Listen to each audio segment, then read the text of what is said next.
Let's listen in. सदन में walkout कर जाते हैं। अभी निर्मला जी ने विस्तार से उत्तर दिया कि कोविड की समस्याओं के बावजूद भारत की आर्थिक व्यवस्था दुनिया के कई बड़े देशों की तुलना में अच्छी है, सबसे अधिक पूंजी निवेश हुआ है और दुनिया के बड़े बड़े संस्थाओं ने भी भारत के आर्थिक मैनेजमेंट की तारीफ की है। इसी महंगाई और कोविड के बावजूद 200 करोड़ फ्री वैक्सीन लगाया गया और बाकी 80 करोड़ लोगों को आज तक भोजन कराया जाता है। तो जब भी चर्चा होती है तो कांग्रेस पार्टी चर्चा करके भाग जाती है। साफ झूठ बोला राहुल गांधी ने। मैं आरोप जिम्मेदारी से लगा रहा हूं। अभी 2 दिन पहले जो सदन की चर्चा हुई उसमें कांग्रेस पार्टी के लोगों ने भाग लिया कि नहीं लिया? बड़े तीखे निम्न स्तर के आरोप लगाए कि नहीं लगाए? ये झूठ क्यों बोला राहुल गांधी ने कि उनको बोलने नहीं दिया जाता है? ये देश को बताना जरूरी है। तो महंगाई और बेरोजगारी एक बहाना है, सही कारण है ईडी को धमकाना, डराना और परिवार को बचाना। यह है पूरा मामला। मैं पुनः इसको कहूंगा, महंगाई और बेरोजगारी की चर्चा एक बहाना है, मूल रूप से ईडी को डराना, धमकाना और परिवार को बचाना है। राहुल गांधी जी, आपने लोकतंत्र पर आज बहुत ही शर्मनाक बात कही है, गैर जिम्मेदाराना बात कही है।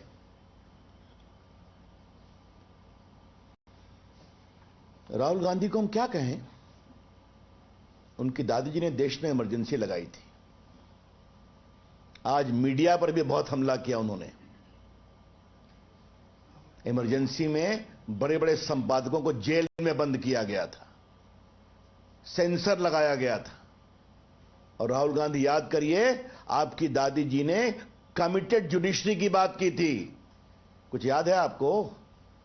लोकतंत्र की नसीहत हमें देते हैं।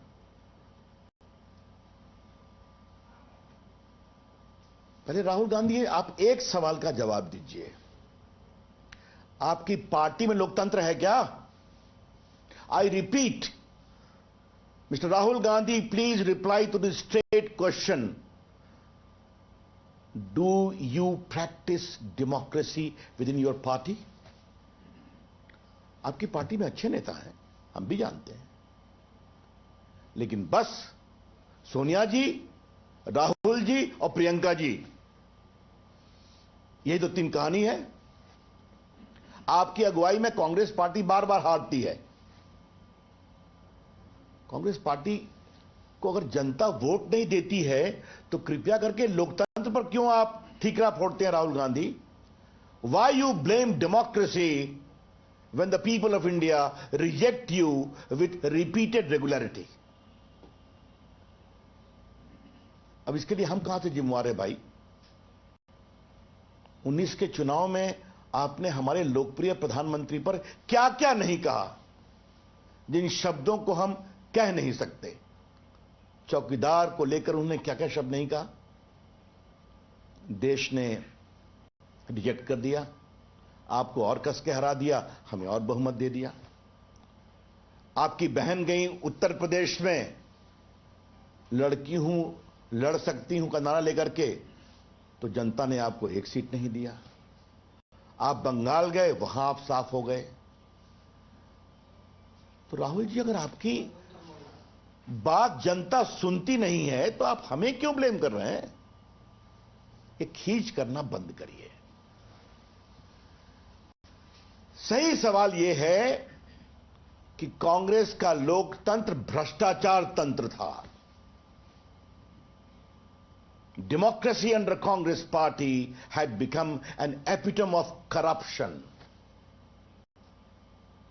आज नरेंद्र मोदी की अगुवाई में सत्ता के गलियारों में बिचौलियों के लिए दरवाजे बंद हैं। डिफेंस डील में कोई कट नहीं होती। तो कांग्रेस पार्टी और उनका जो पूरा तंत्र है जो भ्रष्टाचार पर चलता रहा है वो परेशान है,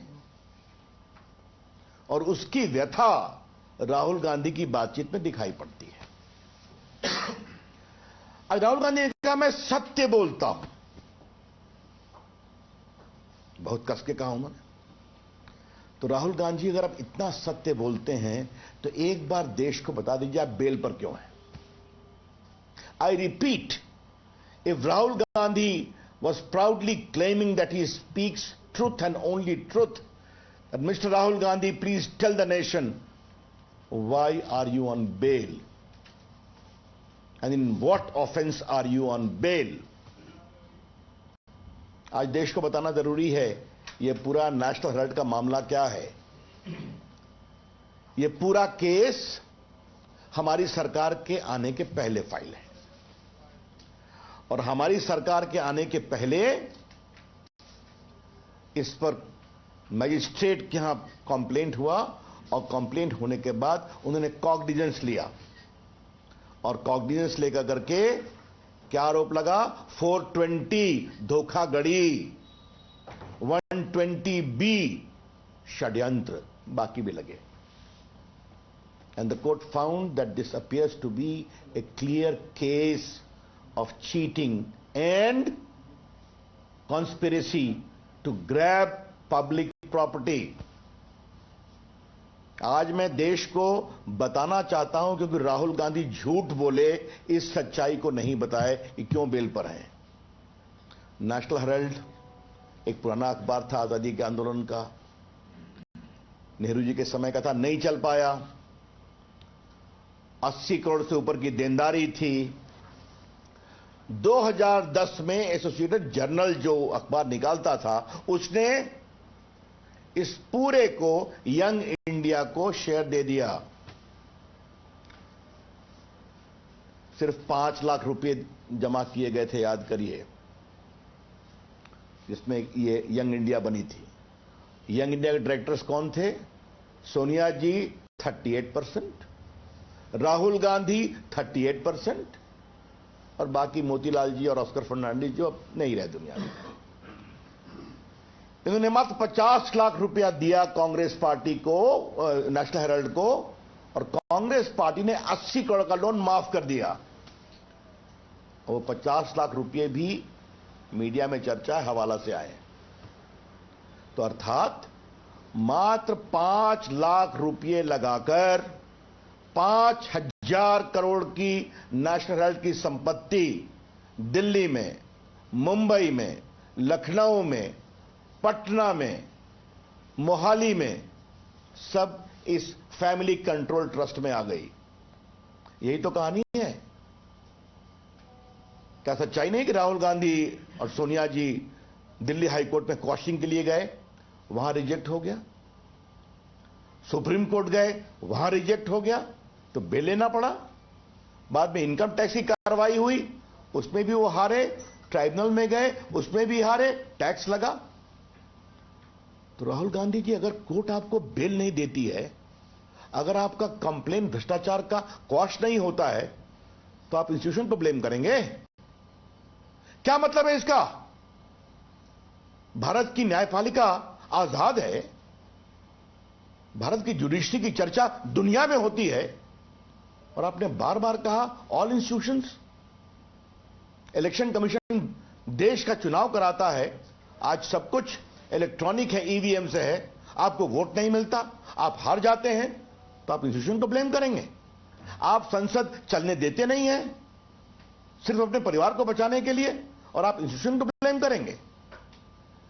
और मीडिया आपकी सच्चाई लिखे तो आप बिके हुए हैं, और प्रेस कॉन्फ्रेंस करके आप विदेश चले जाते हैं। तो if you are so much non serious about politics, then Rahul Gandhi, don't blame the institutions. आज मुझे राहुल गांधी से एक और बात कहनी है। राहुल गांधी जी, आप मोदी जी की आलोचना करिए, आप बीजेपी की आलोचना करिए, लेकिन अब आप देश की आलोचना कर रहे हैं और अपने राजनीतिक स्वार्थ, भ्रष्टाचार से बचने के लिए अब आप पूरे देश की आलोचना कर रहे हैं, देश के संस्थानों की आलोचना कर रहे हैं। Mister Rahul Gandhi, stop demeaning the institutions of India to safeguard your own corruption and misdeeds. आप राहुल गांधी इंस्टीट्यूशन की बात करते हैं,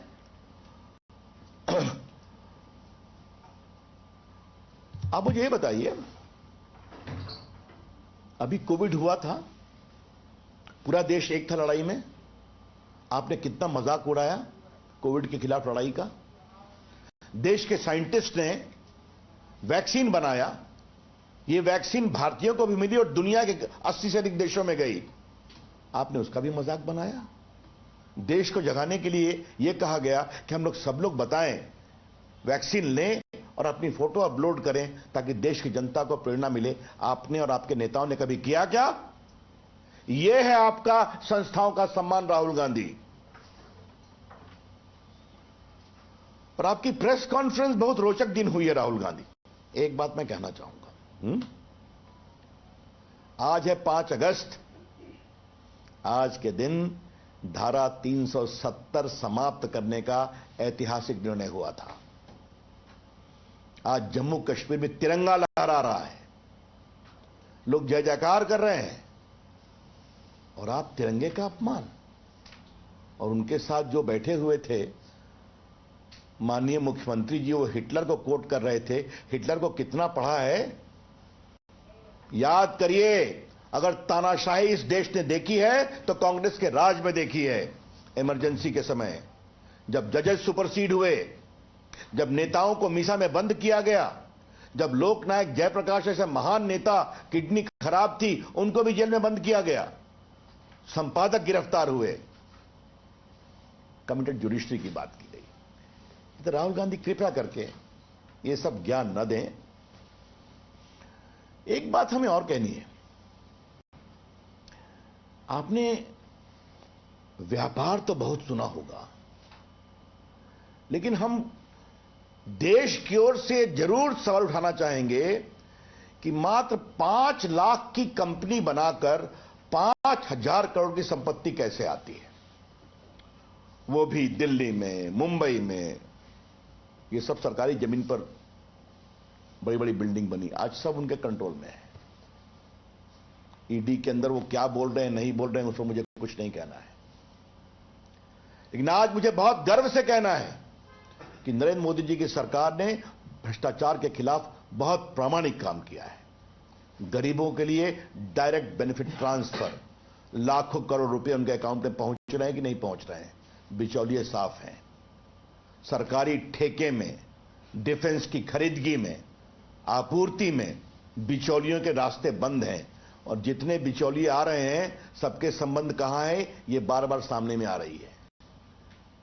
तो राहुल गांधी क्या चाहते हैं? भ्रष्टाचार के खिलाफ ईमानदारी से कार्रवाई नहीं हो क्या? यह कार्रवाई कभी नहीं रुकेगी, यह देश अपेक्षा करता है।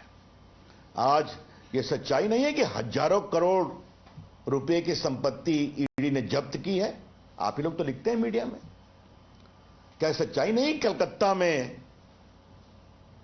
कितने करोड़ रुपए दिखाई पड़ रहे हैं फ्लैट पे, कितने गहने दिखाई पड़ रहे हैं, रांची में दिखाई पड़ रहे हैं, मुंबई में बड़े बड़े नेता जेलों में बंद हैं, बेल नहीं मिलती उनको। ये हैं बड़े सवाल। आज ये देश नरेंद्र मोदी की अगुवाई में ईमानदारी से काम कर रहा है और भ्रष्टाचार के खिलाफ जबरदस्त प्रहार हो रहा है। हां, इस प्रहार से कांग्रेस पार्टी को परेशानी होती है, हम समझते हैं, लेकिन राहुल जी, उस परेशानी का हम कुछ नहीं कर सकते। जो आपने करा है वो आपको भोगना पड़ेगा। अगर 5 लाख रुपए की संपत्ति लगाकर, हवाला के माध्यम से पैसा लेकर 5,000 करोड़ की संपत्ति अगर आपके पास आती है तो आपको इसका जवाब देना पड़ेगा, ट्रायल फेस करना पड़ेगा, ईडी के सवालों का जवाब देना पड़ेगा। एक और बात मुझे कहनी है जिसका मुझे बहुत दुख लगा है। राहुल गांधी ने आज स्टार्टअप का मजाक उड़ाया है। राहुल गांधी आईटी को आप समझते हैं क्या? और ये बात मैं बहुत गंभीरता से पूछ रहा हूं। राहुल गांधी जी स्वयं कितना अध्ययन करते हैं इस पर हम चर्चा कर सकते हैं, लेकिन क्या उनको सही जानकारी मिलती है क्या कि भारत का स्टार्टअप मूवमेंट आज दुनिया का तीसरा चौथा नंबर पहुंच गया है कुछ वर्षों में? राहुल गांधी, आपको पता है क्या कि भारत के स्टार्टअप मूवमेंट में 100 स्टार्टअप यूनिकॉर्न हो गए हैं? ये नौजवान बच्चे हैं। राहुल गांधी, यूनिकॉर्न का मतलब आप समझते हैं? यूनिकॉर्न का मतलब होता है $1 बिलियन रेवेन्यू, 7,000 करोड़। और ये 25-30 साल के बच्चे नरेंद्र मोदी की अगुवाई में, प्रोत्साहन से आज दुनिया में भारत का परचम लहरा रहे हैं। राहुल गांधी जी, आपको पता है कि आज दुनिया की तमाम आईटी कंपनियों के सीईओ भारतीय हैं, अधिकांश के? राहुल गांधी जी, आपको पता है कि आज इंडियन आईटी इंडस्ट्री का आदर पूरी दुनिया में होता है? आज आपको पता है कि किस तरह से digital India, digital payment, direct benefit transfer, Covid के समय जिस तरह से 200 करोड़ लोगों को वैक्सीन दी गई और उसकी पूरी सूचना मोबाइल पर अवेलेबल थी डिजिटल माध्यम से, ये कुछ जानने की कोशिश की है आपने? और आपने स्टार्टअप पर मजाक कर दिया। ये बहुत दुर्भाग्यपूर्ण है और इसकी मैं भर्त्सना करता हूं। बेरोजगारी की दिशा में भी बहुत काम हो रहे हैं। सड़कें बनती हैं तो नौकरी मिलती है कि नहीं? अगर हर गांव में बिजली जाती है तो नौकरी मिलती है कि नहीं? अगर आज भारत में पूंजी निवेश हो रहा है मैन्युफैक्चरिंग में, मोबाइल 2 से 270 हो गया, आज बड़ी बड़ी कंपनियां फॉक्सकॉन, पेगाट्रॉन, विस्ट्रॉन भारत में मोबाइल बना रही हैं, तो उसमें नौकरी मिलती है कि नहीं मिलती है? आप मुझे बताइए। तो आज मैन्युफैक्चरिंग बढ़ रही है, बाकी बढ़ रही है, नौकरी मिल रही है। हां, कोविड से कठिनाई आई है, लेकिन भारत के अंदर की ताकत मजबूत है, उसको हम ठीक करेंगे। तो आज का राहुल गांधी का पूरा प्रेस कॉन्फ्रेंस, और एक रोचक बात मैं कहूंगा, इसमें भी प्रेस को वो अकेले हैंडल करने की हिम्मत नहीं दिखा सके। एक मुख्यमंत्री जो उनसे पहले बोलने लगे, अभी उनका अंदरूनी विषय है। हम लोग का एक सिस्टम है कि जिसकी प्रेस होती है वो सबसे पहले बोलते हैं। एक बात जयराम रमेश ने हमारे प्रधानमंत्री पर कही कि वो प्रेस नहीं करते, राहुल गांधी प्रेस करते हैं। मिस्टर जयराम रमेश, हमारे प्रधानमंत्री देश से बात करते हैं, पूरे देश में घूमते हैं, पूरी दुनिया में घूमते हैं, सबों के सवालों के जवाब देते हैं और पूरे देश का मान बढ़ाते हैं। संसद के अंदर जवाब देते हैं ना, तो आप उनका उत्तर सुनते हैं क्या? कांग्रेसी लोग शांत हो जाते हैं उनके उत्तर सुनकर। तो इस तरह की हल्की बातें आप करना बंद करें। देखिए, समस्या बहुत साफ है। देश का लोकतंत्र अब फैल गया है। आम आदमी इस लोकतंत्र में अपनी साख समझता है, और जिस तरह एक परिवार ने पूरा कंट्रोल किया हुआ था लोकतंत्र पर अपने लिए और अपने हितों के लिए, उससे देश आगे निकला है, इसलिए वोट नहीं मिलता है। और अंतिम बात कहनी है, नेशनल हेराल्ड से क्यों घबराए हुए हैं? क्या संकेत है? कांग्रेस पार्टी परिवार की जेब में, कांग्रेस पार्टी का नेतृत्व परिवार की जेब में, अब कांग्रेस पार्टी की संपत्ति भी परिवार की जेब में है। The crux of the national Herald corruption is straight and simple. The Congress party is in the pocket of the family. The leadership of the Congress party is also in the pocket of the family. The National Herald case demonstrates that now the family also wants to control the property of the party into the pocket of the family. यही सच्चाई है। धन्यवाद। Sir, एक सवाल ये था कि उन्होंने प्रधानमंत्री नरेंद्र मोदी को हिटलर कहा और कहा कि चुनाव तो हिटलर भी जीत जाता था। दूसरी बात उन्होंने कहा कि देश में लोकतंत्र खत्म हो रहा है क्योंकि सभी संस्थाओं पे बीजेपी सरकार और आरएसएस का कब्जा है। ऐसा है, ये उनकी हताशा है। अब मैं राहुल गांधी के घटिया आरोप को बोलने के लिए यहां नहीं बैठा हूं। कितना तंग किया गया हमारे प्रधानमंत्री नरेंद्र मोदी जी को गुजरात के मुख्यमंत्री के रूप में, तब कर निकले कि नहीं निकले निर्दोष होकर? कानून की प्रक्रिया से निकले ना। जनता ने एक बार नहीं 2 बार लोकसभा जिताया, दर्जनों विधानसभा जिताया उनकी अगुवाई में, और आगे 24 में भी जीतेंगे। तो जनता का विश्वास है, यही तो लोकतंत्र है। तो फिर कहूंगा, राहुल गांधी जी, अगर जनता आपको वोट नहीं देती तो कृपया करके लोकतंत्र को आरोप लगाना बंद करिए। आरएसएस का जो नाम लिया है, देखिए राहुल गांधी जी, आज मैं आपको विनम्रता से कहना चाहूंगा, मैं भी एक स्वयंसेवक हूं।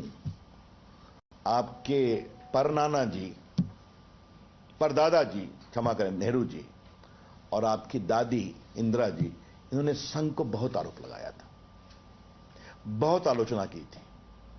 आपकी पार्टी घटती गई, राष्ट्रीय स्वयंसेवक संघ बढ़ता गया। क्यों? क्योंकि एक राष्ट्रवादी संगठन है जिसने भारत की सनातन संस्कृति के साथ इस देश को प्रेरित किया है, समाज सेवा का काम किया है, देशभक्ति का पाठ पढ़ाया है। कृपया करके ऐसे प्रामाणिक संगठन जो देशभक्ति के लिए हमेशा खड़ा रहता है, उसके खिलाफ ऐसी हल्की सतही बातें बनना बंद करें और आप छोटे होते जाएंगे। सर, उन्होंने ये भी कहा है कि सारा सिस्टम मेरे हाथ में दे दो तो मैं बताता हूँ इलेक्शन कैसे जीतते हैं। अब इस हल्की बात का मैं क्या जवाब दूं? इससे बड़ी कोई हल्की बात हो सकती है? लेकिन आज जो सबसे उन्होंने बार बार कहा है, all the institutions, Rahul Gandhi please clarify, do you mean also the judiciary of India? क्या भारत की न्यायपालिका पर भी आपको विश्वास नहीं है? शायद ये पीड़ा इसीलिए कि आपको बेल नहीं मिलता है, तो आप भ्रष्टाचार करेंगे, आप इस प्रकार से हजारों करोड़ की संपत्ति को अर्जित करेंगे और आपसे कोई सवाल नहीं पूछे। कोर्ट कहेगा ट्रायल फेस कीजिए चीटिंग का, तो आप कहेंगे सारे इंस्टीट्यूशन कंट्रोल में है। इससे बड़ी तो गैर जिम्मेदारना और शर्मिंदगी की बात नहीं हो सकती। राहुल गांधी जी, मैं आपको एक बात आज जरूर कहूंगा, आप देखिए हमारे प्रधानमंत्री की लोकतांत्रिक नीयत को। 14 में पहली बार प्रधानमंत्री बने तो 15 अगस्त को लाल किले से कहा, भारत को बनाने में सभी प्रधानमंत्रियों का योगदान है। नेहरू जी का भी नाम लिया, इंदिरा जी का भी नाम लिया, राजीव गांधी का भी नाम लिया। आप कैसे चर्चा करते हैं हमारे प्रधानमंत्री की, आज आपने अपने प्रेस में दिखा दिया। और अभी 3 मूर्ति का म्यूजियम बना तो हमारे प्रधानमंत्री का बड़ा हृदय देखिए, उन्होंने कहा भारत के सारे प्रधानमंत्रियों का इसमें स्थान दो। तो ये हमारी लोकतांत्रिक सोच है। आपके बारे में क्या कहूं मैं? मेरी माताजी, मेरी बहन, मेरी पार्टी, मेरी जेब में और मेरी सोच, ये आपकी सोच है। Thank you sir. अभी